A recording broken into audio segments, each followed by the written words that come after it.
Hello, everyone. My name is Monty Nima, and I'm a junior here in the state of Michigan at Novi High School.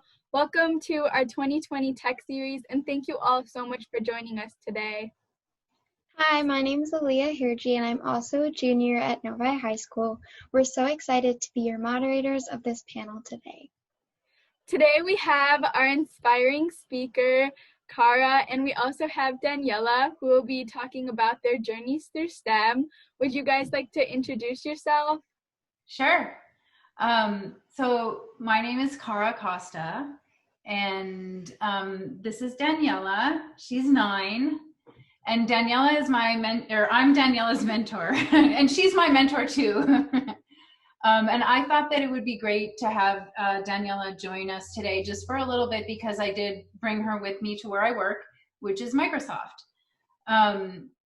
And so Daniela also is interested in being an engineer, and that's one of the reasons I brought her to work with me. And when she came, I had her meet a lot of women engineers at Microsoft.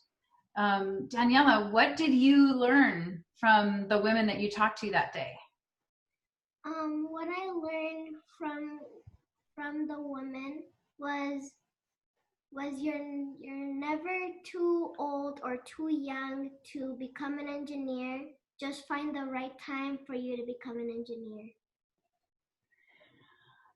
And I would also say that we talk to engineers who come from a lot of different countries, and some people are immigrants and they're working with a visa, and some people are people that are children of immigrants. And the one thing that is important is that if you really love engineering, you just follow your passion, right? Mm-hmm. Even if you're 9 years old, it's never too late to get a mentor. So one of the places you can look is the place that you all found me, which is on FabFems, and you can find mentors there. So just a little bit about me. I'm also from the Midwest. I grew up in Minnesota, and that's where I went to college. I have a BA in anthropological psychology and English, and then a minor in French. And then I also went back to school later after I had a son and I was working and I was a single mom, and I got my MBA at the University of Washington out here in Seattle, which is where I live now. And my career has been really diverse, and I'll talk more about that later when we're in our conversation. But for the last 10 years, I've been working at Microsoft. And I would say that one of the things that has been true throughout my career, and one of the things that's true right now in technology, is that there are more men than women. And so we call that a male-dominated field. And so all of the fields that I've been working in have been male-dominated fields in my career. Oh, that's so cool and so inspiring. And Daniela, the advice you shared with us is so inspiring and it's so true. And I think that everyone should definitely hear that. So our first question for you today is that you mentioned that you worked at Microsoft. Can you tell us more about what your day-to-day job looks like? Well, a lot of people in tech spend a lot of time on their computer. And if you're an engineer, that usually means you're at your desk and you're coding. And if you're a product manager, which is one of the roles that I've had, that means you're spending time in meetings and doing a lot of email, and also doing a lot of planning. And what's involved with being a product manager, I'm sure many of your people that are, many of the people that might be listening are aware that there are some roles in engineering. So product management is usually around trying to figure out what should we be doing, what's the strategy, what kind of spec do we need to write, and then engineers are the ones that are actually executing on what that is and writing the code for the product. So one of the other things that's important in my job right now, so I'm in user research, and as I mentioned before that, I was in Windows engineering. And one of the things that's really important to Microsoft and to many, many tech companies is trying to understand what your end user or your customer needs or wants. So we have products and we have data that we can get from our telemetry and our products to help us understand how the products are being used. But that doesn't really tell us what unmet needs the customers might have and where we might have an opportunity to improve their experience or delight them in a way that we're not doing today. So right now I'm spending more of my time thinking about inclusive design. So are all of our products inclusive to everybody? Are they designed in such a way so that people with disabilities can use them, or people from any part of the world can use them? Are we excluding any users? And then also thinking about customer-centric design. How can we shift making technology for technology's sake to a customer-centric approach where we start with what the customer needs and wants, rather than starting with what might the next step be for the technology that we're building. Oh, that's so cool. So our next question is, what is your favorite part of your job? I think I really enjoy bringing people together and making sure that everyone has a seat at the table.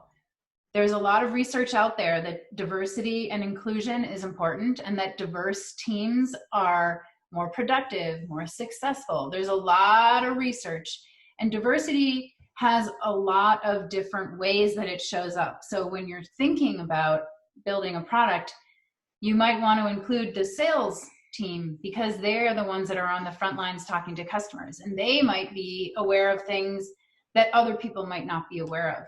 So when I was coming up with how to understand products, or how to understand what planning and what might be next for products, I would always try to reach out to people in marketing, people in sales, people across the company, to try and understand the full perspective of a customer so that we can gain insights from that way to develop products.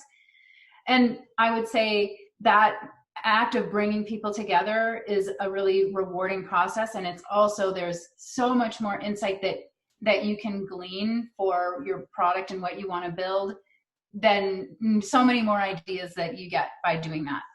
I think the second thing I really like is building things that don't exist. So coming up with, like, how do we, let's go off and do this. It's never been done before. Let's try and figure out how to do that. I really enjoy doing that. And then I would say that the one thing that I really, really like is doing hackathons. And so there are a number of times at Microsoft when the company does that. And they are really, really rewarding experiences. And if any of you have an opportunity to take part in one, I would strongly encourage it. I think it's all like really great insight into the different aspects of your job. And I think that I totally agree in terms of how you were saying earlier, how diversity is really essential to teams, because it's so important to have that, because it really brings new perspectives and ideas to the table that wouldn't be there otherwise. And I also agree with you on the part about hackathons, because I truly think that they are a great experience to get hands-on learning, and they're just so much fun. Our next question for you is, what has been your journey as a leader at Microsoft and just them as a whole? I started, like, the sort of the technology aspect of my career was always present, but it was never in engineering first. It was in like video production and filmmaking, and using all the production equipment, shooting, working on camera crews, making films, editing films.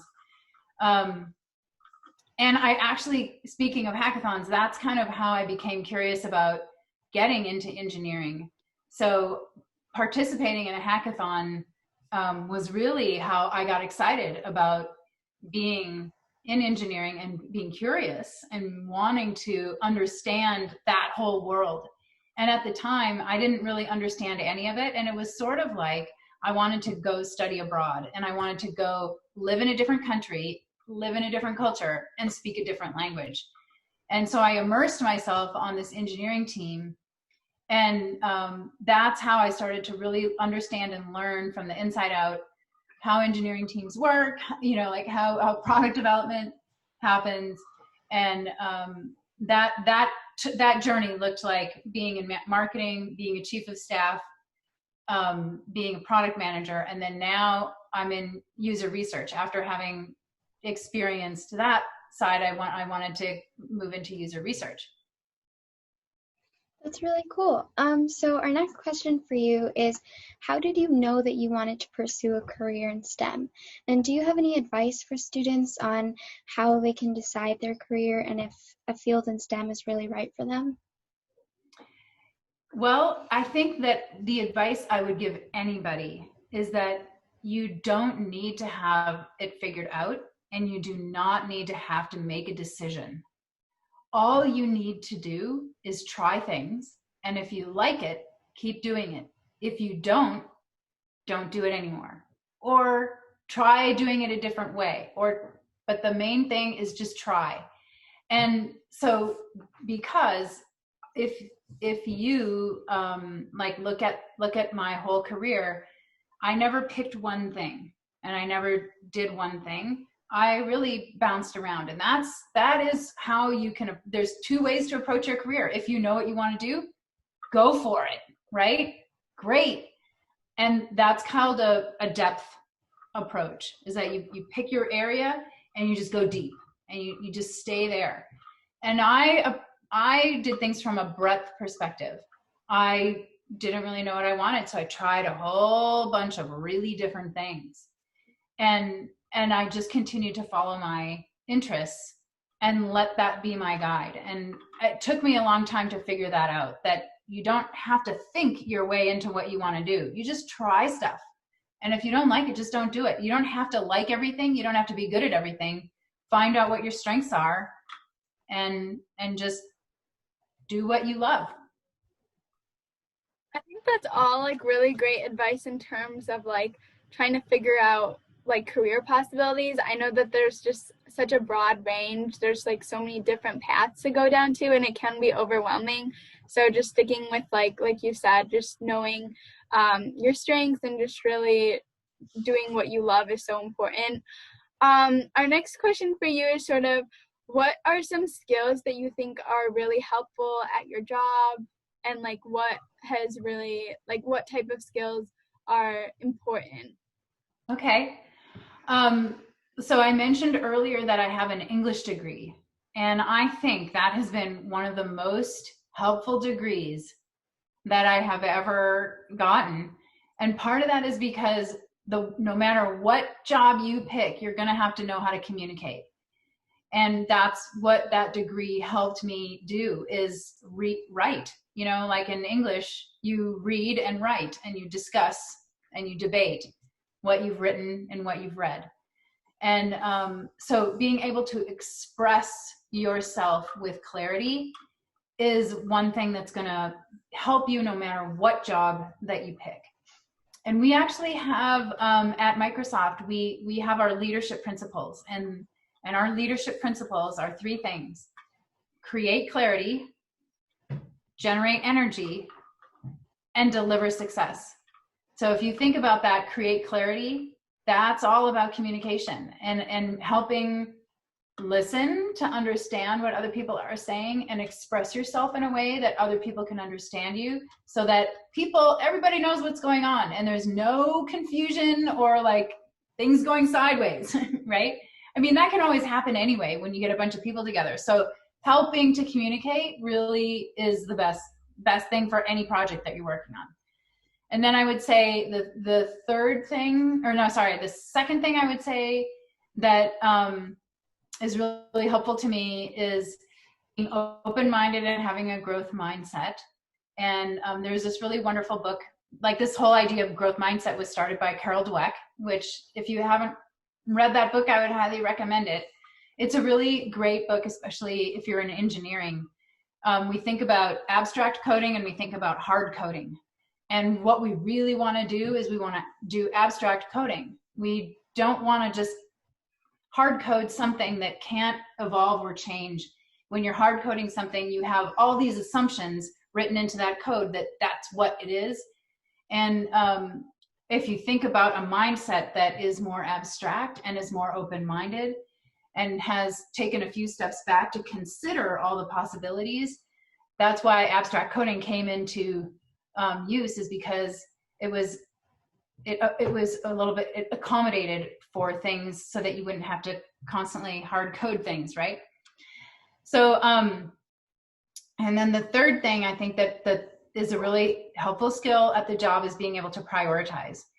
And this is also something that can be really helpful, especially if you're finishing high school or applying for college or in college. This is a time where things can feel really overwhelming.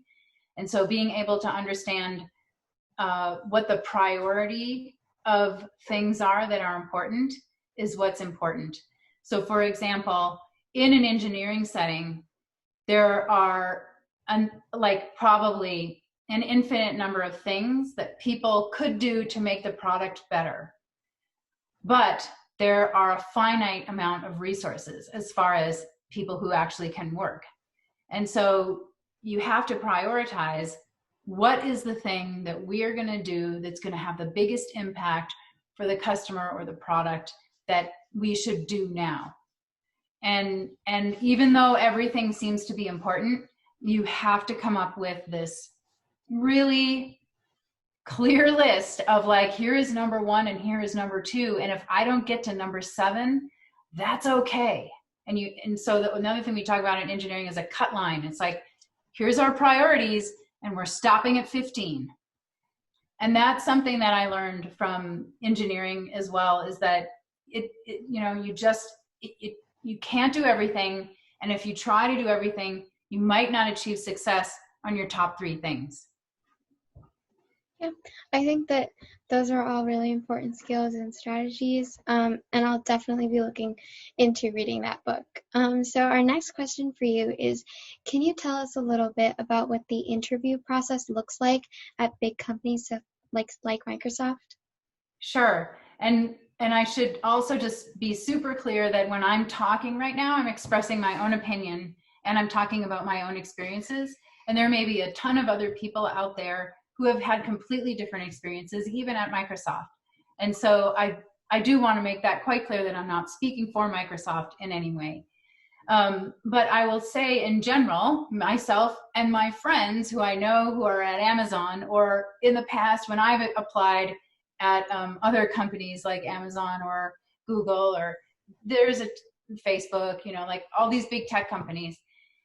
Usually the first person that contacts you after you've applied for a job is a recruiter. Or maybe you haven't applied for a job and they're just reaching out to you because of your LinkedIn profile. By the way, have a great LinkedIn profile. So they might find you on LinkedIn and they might reach out to you. And so your first conversation will likely be with a recruiter. Of course, if you have a friend that works there at that company, that's always a really great way to get into a company, is through someone you know. But if you're going to start an interview process, probably it starts with a phone screen. So a phone interview, and that person is likely not going to be someone from the team that you're interviewing for, but is someone in HR who, as their function in recruiting, just kind of does a first pass to see, like, all right, are these people a good fit that might be someone that the team might be interested in talking to? And then the next thing that might happen if they pass you through is that you might still have a phone interview. You might have an interview in person. It just depends on where you are, where they are. There might be another 1 or 2 interviews that you do on the phone. Some companies do everything on the phone and then you come in for 1 interview. It varies. Obviously with COVID and staying at home, interviews are all going to be on the phone. But then eventually you end up talking to the product team, or the team that is the hiring team, I should say. And at some point you're going to talk to the hiring manager. And that might be still on the phone, or it might be that if this was in person or on the phone, you have a loop, which is a series of interviews. And sometime in the past, if it's been in person, that's included, you might have a day of interviews where you have 3 people in the day, you have like a lunch with someone, and part of the interview process is they're trying to understand you, and you are also interviewing them to see if you like them. So some of the questions you might want to ask are, what is the culture like on the team? You know, who else is on the team? What are the things the team is working on? So that you can find out if this is a team that you want to be a part of. So there might be 3 interviews, there might be 6 interviews, there might be 1 really long day of interviews, there might be, you know, like a bunch of different permutations. But I would encourage you to check out the job sites. Every company has a job site where they're listing jobs. And I would also say that corporate America is starting to pay attention to diversity and inclusion. And I mentioned earlier that there is really compelling evidence that having diverse employees from different ages, different backgrounds, you know, different genders, you know, different sexual orientations, all of this kind of diversity is proven. And so a lot of companies are really trying to be better about diversity. Yeah, that's some really informational insight on what the interview process looks like. So we think that your whole journey through STEM and with Microsoft has been so inspiring. Could you share with us some of the important things you have learned so far throughout your career? I think I would go back to to rephrase and reiterate some of the things I've said. It's important to be generous with yourself and to approach this endeavor that you're embarking upon as a learning experience. Everything you do is learning. You're learning about yourself.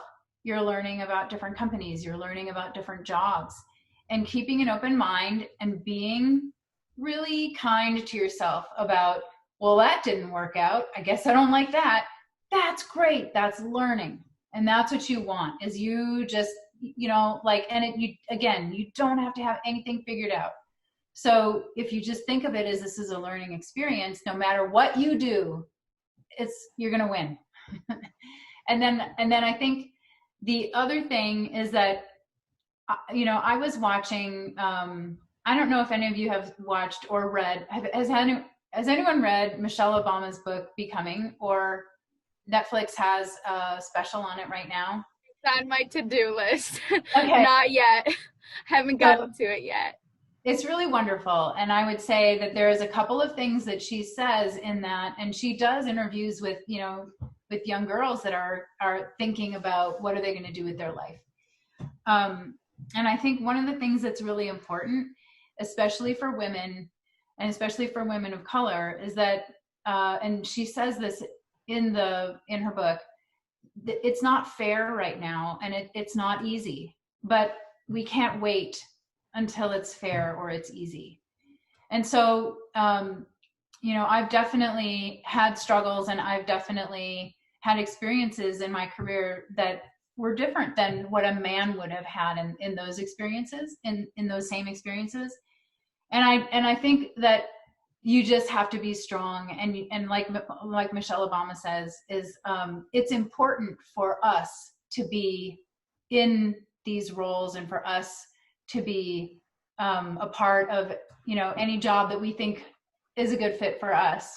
And so I would just say to persevere and to hang in there and to be strong and surround yourself with mentors and people that support you, so that if times get a little tough, you have a support system to help you get through it. Yeah, I think that's all like really great insight into like what you've learned throughout your career. I think it is so important to have diversity in these fields, especially in the workforce, because that's really the only way that we as a society can move forward. And I think it's so amazing that you talk about like having a strong support system, because that's really what gets you through those tough times, and it's so crucial. Our next question for you is, what sort of general advice do you have for students listening today? You know, one of the things that while you were talking, I was just remembering that, Daniela, when you came to work with me and we talked to all the women, they all talked about the fact that sometimes they were the only woman in their class. And so just kind of reiterating again what you just said, that it can be really hard. It can be really hard to be the only woman in your engineering class. And so having a support system is really important. I think things are changing now. Like maybe that's not so true maybe anymore, but it's good to keep in mind. And so I guess everybody probably listening is in school and is considering continuing going to school. And I can't underscore the importance of education enough. And obviously you don't have to have a degree in computer science to be in computer science. But I hope that what you might have heard from me is that it's important to go back to school too. Like school and learning is not a one and done. It's something you should think about for your whole life. And one of the other places that you can get learning is from coding camps. And I don't know if people have heard of places like there's, I feel like it's called Code 2020 or a camp like that. And then there's also places like Afro Tech, Lesbians Who Tech. There's a lot of women focused and like people of color focused. And then also if anybody has any disabilities, there are also people with disabilities focused tech events that I would say are a really, really great way to not only learn, but also meet people that have the same interests as you. And another thing that's important to remember is that